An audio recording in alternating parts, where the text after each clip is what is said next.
Ahora vamos a ver el tema de estadística, en particular el tema de estadística descriptiva. La estadística descriptiva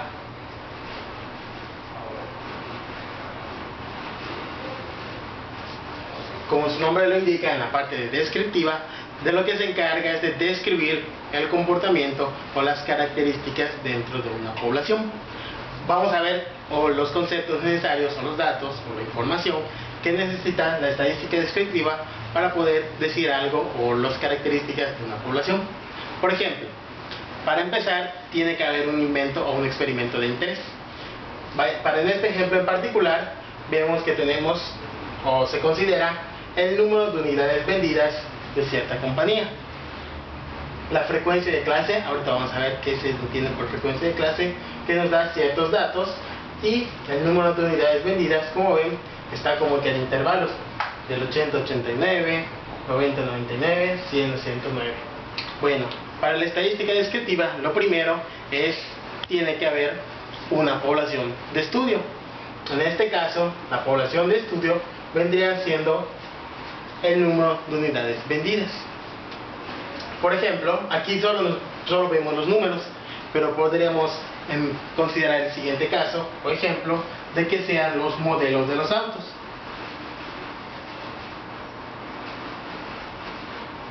Vamos a pensar que esa compañía vendió autos que son del año entre 80 y 89, entre 90 y 99, entre 100 y 109, y así fue clasificando los modelos de los autos cada 10 años, empezando desde el 80 hasta el modelo 169, por ejemplo, ¿no? Entonces, por los precios de los autos, ¿no?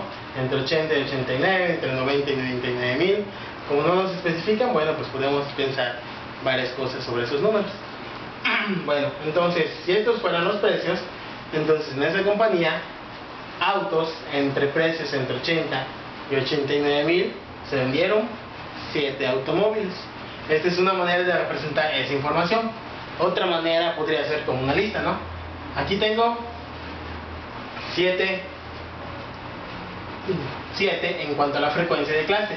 La frecuencia de clase nos indica dentro de este intervalo, dentro del intervalo 80-89, cuántos autos, digo, qué años o qué valores hay entre 80 y 89, que sean el 80, 81, 82, 83 hasta el 89. Todos estos valores habrían. Eso es lo que me está representando este intervalo 80-89. Ahora, ¿qué significa este 7? La frecuencia 7 hace referencia a cuántos de estos datos aparecen en la información original. En la información original sabemos que se vendieron 7 autos entre 80 y 89 mil pesos. Pero no sabemos exactamente cuáles. Pueden ser uno de 80, otro de 81, otro de 81, uno de 82, uno de 86, otro de 87 y otro de 89. En total fueron 7 autos, pero no lo sabemos de manera exacta.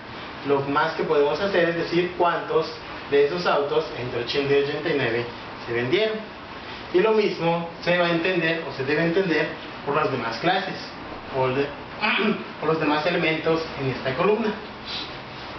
Entonces, autos entre 90 y 99 mil se vendieron 20, entre 100 y 109, 5, y así con todos los datos de esta información, y con toda la información de esta tabla.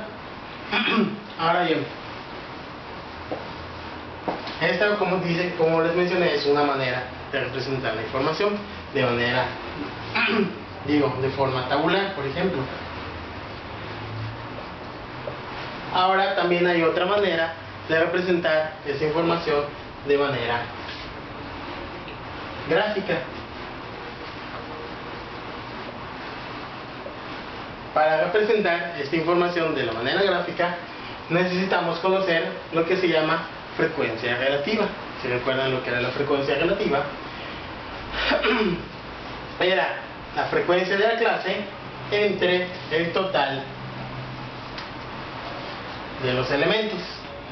Pues en este caso necesitamos conocer el total de los elementos. Vamos a ver cuántos elementos hubieron en total. En total hubo 7 más 20, 27 elementos, más 5, 32 elementos, más 11, 43, más otros 11, 54, más 12, 66, más 6, 72, vamos a contarlo, más 23, 85, y más otros 5, 90. Si está bien la suma, pues deben ser 90 elementos. Pero entonces, para sacar la frecuencia relativa, necesitamos dividir 7 entre toda esta suma. Y eso es todo lo que debemos hacer para la frecuencia relativa. Vamos a ver qué pasa cuando calculamos todas las frecuencias, a ver cuántos valores nos quedan.